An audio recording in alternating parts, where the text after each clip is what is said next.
כל חמוד קטן ולא יקר משין. אז אני נופלת לטרנדים ואני לוקחת אתכם איתי. אז אנחנו נתחיל בחצאית הזאת. מרגיש לי שאני אוכל לעשות איתה לוקים ממש ממש יפים.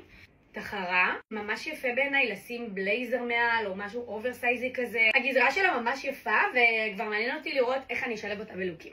הזמנתי מברשות איפור, המברשות של שין ממש מפתיעות לטובה בכמה שהן טובות. ויש פה 2 מברשות ב6 שקלים. טישרט מבד ממש נעים. אני גם אוהבת את השילוב צבעים, התחלת עם כזה שמנת והאפור והיא אוברסייזית כזאת. חגורה נדירה ברמות, תראו היא ממש איכותית, אבל יש בעיה. כבר ניסיתי לשים אותה על 2 זוגות מכנסיים ובגלל שהיא ממש רחבה, אז זה לא נכנס בלולאות. בואו נראה אם פה זה נכנס. אוקיי, פה זה נכנס נגיד, אבל בכמה ג'ינסים שניסיתי זה לא נכנס. בכל מקרה היא ממש ממש יפה.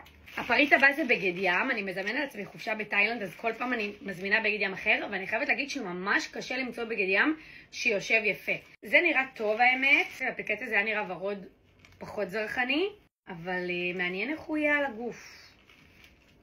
פוטנציאל האסון, אני לא אשקר, אבל אני אנסה. עכשיו תראו איך המוח המטופש שלי עובד. קניתי גרביים עם כזה איתור, כדי שיהיה יפה לשים עם נעלי מוקסין.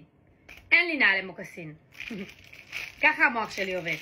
אז עכשיו אני צריכה לקנות גם מוקסין. ודבר אחרון, זאת סמלת מקסי. עכשיו, אני מודה שאני לא בטוחה שיהיה לי לאן לשים אותה, אבל היא כל כך יפה. היא נשפכת כזה, עם גב פתוח, קולר. ככה, קושרים. בד איכותי, בטירוף שזה לא מרגיש כאילו זה שין. זה בעיה, כי היא אירועית, אבל אי אפשר ללכת איתה לאירוע, כי זה בעיר. אז אני צריכה לפצח לאן הולכים איתה, אבל היא מהממת. זה היה ההול, תגידו לי אם אהבתם, ואם אתם רוצות קישורים, אז אני שולחת באינסטגרם.